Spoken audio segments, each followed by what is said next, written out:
네, 안녕하세요. 임용서 목사입니다. 오늘부터 우리가 이사야서 40장부터 있는 말씀을 가지고 또 함께 새벽 묵상을 하려고 합니다. 오늘은 40장 1절로 5절까지 말씀을 보겠습니다. 이사야서 40장 1절로 5절 말씀 제가 봉독하겠습니다.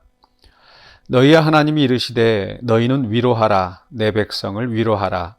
너희는 예루살렘의 마음에 닿도록 말하며 그것에게 외치라. 그 노예의 때가 끝났고 그 죄악이 사함을 받았느니라. 그의 모든 죄로 말미암아 여호와의 손에서 벌을 배나 받았느니라 할지니라 하시니라. 외치는 자의 소리여 이르되 너희는 광야에서 여호와의 길을 예비하라. 사막에서 우리 하나님의 대로를 평탄하게 하라. 골짜기마다 도두어지며 산마다 언덕마다 낮아지며 고르지 아니한 곳이 평탄하게 되며 험한 곳이 평지가 될 것이요 여호와의 영광이 나타나고 모든 육체가 그것을 함께 보리라. 이는 여호와의 입이 말씀하셨느니라. 아멘. 네, 이사야서는 1장부터 39장까지에서는 대략 심판의 말씀이 주를 이룹니다. 이사야서 39장은 특히 이제 이사야가 히스기야 왕에게 이제 바벨론 포로에 대해서 이제 예언을 하고, 그리고 나서 이제 40장에서부터는 이제 바벨론 포로에서 귀환을 주로 말씀하는 그런 내용이라고 볼 수 있겠습니다. 그래서 보통 우리가 말하기를 1장부터 39장까지는 이사야서에서 심판의 메시지가 주를 이루고 40장부터 66장까지는 구원의 메시지가 주를 이룬다, 이렇게 대략 말할 수 있겠습니다. 오늘 이제 40장 1절부터 11절까지 말씀은 바로 이 후반부의 하나의 서론이라고 할 수 있겠습니다. 여기에는 이제 네 마디 외침, 네 마디 소리가 나오는데요. 이제 5절까지에서 이제 두 마디의 외침이 있습니다. 첫 번째 외침이 바로 1절과 2절이죠.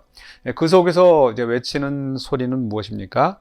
이제 위로하라, 내 백성을 위로하라. 이게 1절과 2절에서 나오는 이 첫 번째 외침의 말씀입니다. 누구를 향하여서 위로하라고 명령을 내리시는지 그 대상은 분명하지 않습니다. 아마 이제 구원을 선포하는 이 선지자들, 또 하나님의 구원을 전파하는 이 전도자들을 다 포함한다고 할 수 있겠습니다. 이것은 이제 이사야부터 시작해서 신약 시대에 바로 예수 그리스도, 또 그의 제자들, 또 오늘 이 시대에 우리 구원을 선포하는 성도들에게도 다 해당되는 말이라고 할 수 있겠죠. 누구에게 명령하시는지 분명히 알 수 없지만, 그러나 그 위로를 받는 대상에 대해서는 분명히 말씀하고 있습니다. 바로 내 백성을 위로하라. 또 예루살렘의 마음에 닿도록 말하며, 이렇게 이야기하죠.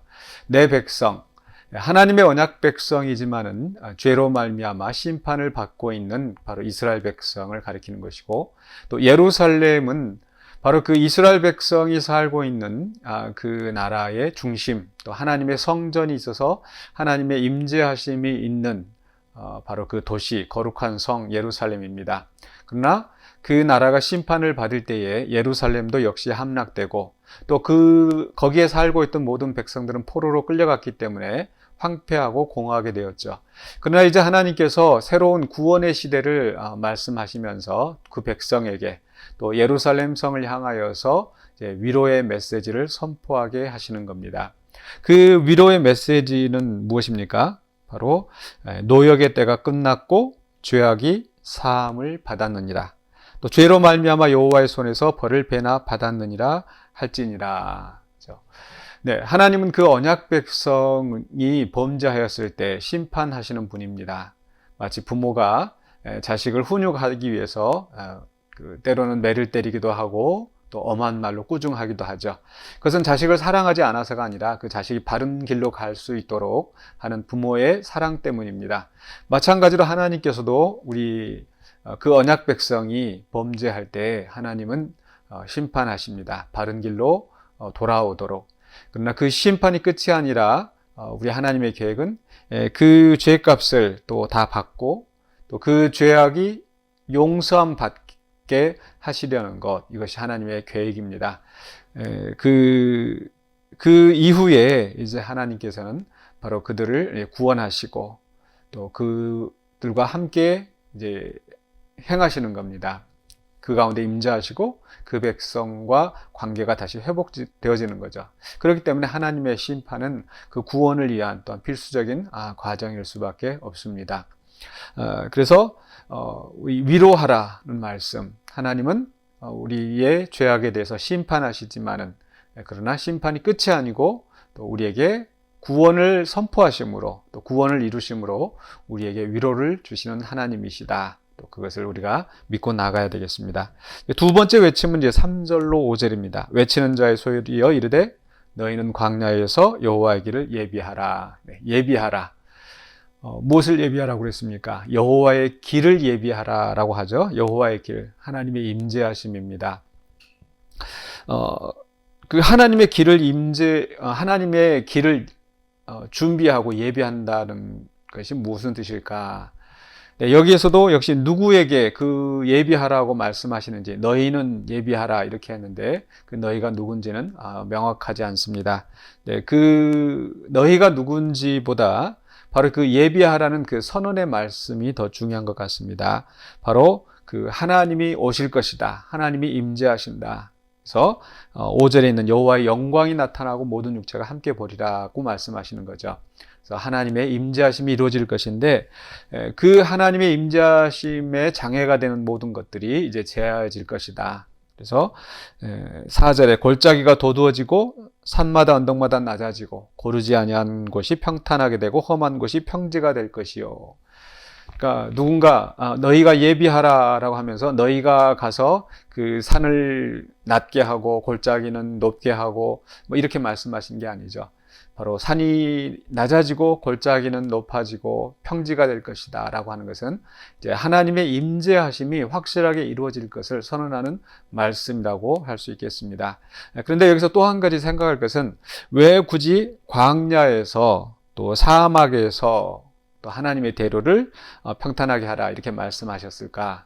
광야와 사막을 말씀하시는 것은 바로 이 구원의 사건을 과거에 바로 이 출애굽 사건에 빗대어서 이야기하는 겁니다. 바로 이 이사야서 35장에서도 그런 말씀이 나옵니다. 이사야서 35장에서도 이제 7절에 뜨거운 사막이 변하여 못이 되고 또 메마른 땅이 변하여 원천이 되고 8절에 거기에 대로가 있어 그래서 큰 대로가 있고 시온에 이르는 대로가 나타나는 거죠. 이제 포로로 끌려갔던 이스라엘 백성들을 하나님께서 구원하시고 이제 그들을 과거에 애굽에서 그 백성을 인도하여 광야를 지나 약속의 땅에 들어가셨던 것처럼 이제 그 포로된 백성을 이끌고 다시 광야를 지나 약속의 땅으로 가시는 그런 모습을 연상하게 하는 겁니다. 여기에서 이제 우리가 생각할 말씀은 바로 하나님께서 이제 우리를 구원하시고 우리를 약속의 땅으로 인도하여 들이시는데 그 가는 길이 광야와 사막의 길을 간다라는 겁니다. 이스라엘 백성도 그러했었고 또 바벨론 포로에서 끌려나온 그 백성들도 그러했었습니다. 마찬가지로 우리가 구원 얻고 나서 이제 하나님의 백성이 되었다고 해서 왜 우리의 인생이 그때부터 만사형통하고 모든 일이 잘 이루어지고 꼭 그렇게 되는 것 같지는 않습니다. 때로 우리는 광야의 길을 지나갑니다. 물 없는 사막과 같은 그런 곳을 지나가고 또 독충이 있는 그런 곳을 지나갑니다. 그런 속에서 우리는 하나님을 더 의지하고 또 하나님을 신뢰하며 따라가는 방법을 배우게 되겠죠. 또 그리고 정말 우리 자신을 의지하고 가는 것이 얼마나 부질없는 것인가, 우리의 약함을 깨닫고 하나님을 더 바라보게 하는 겁니다. 이렇게 우리를 광야에서 사막에서 또 훈련하시는 그런 과정이라고 할 수 있겠습니다. 그런데 그 광야와 사막이 우리의 앞길을 막지는 못합니다. 그러니까 하나님 앞에서 그 골짜기가 높아지고 산들이 낮아진다는 것은 그 하나님의 인도하시는 그 길에 어떠한 것도 장애가 될 수 없다는 겁니다. 우리의 인생의 길에 어떤 어려움이 분명히 있지만 그 어려움이 하나님께서 우리를 인도하며 나가시는 길을 완전히 막지는 못합니다. 때로 하나님께서 우리를 광야의 길로 이끌어 가시지만은 그 길은 실패하는 길이 아니고 막힌 길이 아니고 하나님께서 우리를 연단시키시고 더 우리를 훈련시키셔서 우리를 더 나은 영적인 상태로 인도해 가시는 과정이라는 겁니다. 그리고 나서 이제 하나님과 함께 그 하나님의 임재하심 가운데 또 하나님의 인도하심 가운데 우리는 그 길을 가게 되고 약속의 땅에 이르게 될 것입니다.